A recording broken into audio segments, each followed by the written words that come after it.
Hi there guys, I'm Unknown from Notion Hub, and in this video, I'll be showing you the most important tips and tricks for Samsung F13. By the way, I'll be posting a dedicated video for best features section where I'll be talking about all the features of this phone, so definitely check out that video as well, link will be in the description.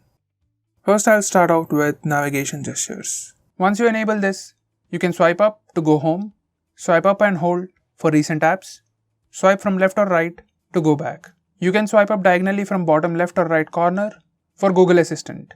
You can also swipe on the bottom to switch between apps. Next we have split screen mode. This is how you can enable split screen mode. Go to recent apps page, tap on app icon and then select split screen. This will open the current app in split screen, and from the bottom you can select another app. Now this is how you can enable pop-up view. Go to recent apps page, tap on app icon and select pop-up view, and the app will open in small window. Now you can resize the app, select its transparency, minimize it to a bubble, maximize it, and you can also close it. Next, we can enable split screen for all apps. There are some applications that still do not support split screen mode, so to fix that, you can go to settings and then select about phone and go to software information. Now click on the build number few times. Once you do that, developer options will be enabled.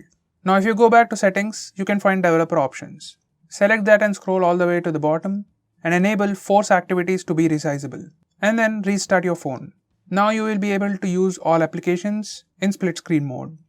Next we have screenshot. As with most phones, you can take the regular screenshot with the buttons. Just press the volume down and power button at the same time to take a screenshot. This works everywhere. Next we have long screenshot. Once you enable toggle screenshot toolbar, whenever you take a screenshot either with palm swipe gesture or with the buttons, you get additional options on the bottom of the screen. Just tap on this and it will start taking long screenshot. It will scroll once and pause, so you can tap again and again till you get the desired long screenshot. Next we have maximum power saving mode. If you have critically low battery, you can turn this on and it limits the CPU usage, enables dark mode and does everything to reduce battery consumption. Now you can use the phone for very long time. You can't do much in this mode, but you can add more apps here and you can also use internet. Next we have auto call recording. Once you enable this mode, all the calls will be automatically recorded on your phone. You can also select if you want to record all numbers or unsaved numbers or selected numbers. Next we have default apps. This is default apps page. From here you can select your default browser, default phone dialer, default home screen, that's the default launcher, and so on. Next, we can show battery percentage. Once you enable this toggle, it displays the battery percentage on the status bar. Next, we can display brightness control all the time. Now this is your brightness slider. You can also put this brightness slider on top here, and you can do that from here. Select quick panel layout and enable show brightness on top. Now you can access the brightness slider on top. Next, we can change flashlight intensity. From notification panel, tap on the name of flashlight icon. Now you can get this bar to change the brightness. When flashlight is on, you can move this bar for desired brightness of the flash.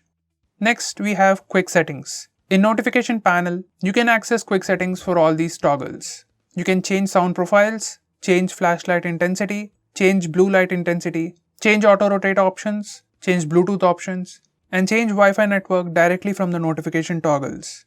Next we have home screen gestures. Now these are for notification bar. When you swipe down using a single finger on the status bar, you get the quick notification toggles and then notifications. Now if you do the same thing with two fingers, you directly go to the notification toggle area. Next we also have some tweaks for home screen.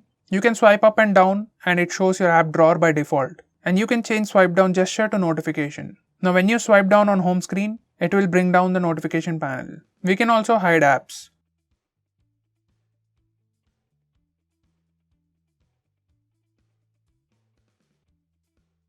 Next, we can disable wallpaper service. Once you disable this wallpaper service option, the lock screen wallpapers no longer change and a single wallpaper will be fixed.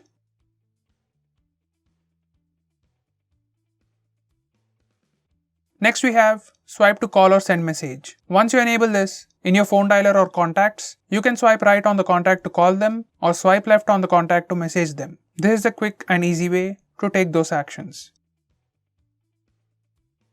So guys, these are the most important tips and tricks for your Samsung phone. If I missed out on anything important, do let me know by commenting below this video, And if you're planning to buy this phone, use the link in the description. It always helps the channel. If you want us to make any specific video, tweet out to us with hashtag AskGreeTech on Twitter and we'll try to make it as soon as possible. I'm Unknown from Notion Hub. Meet you in the next one.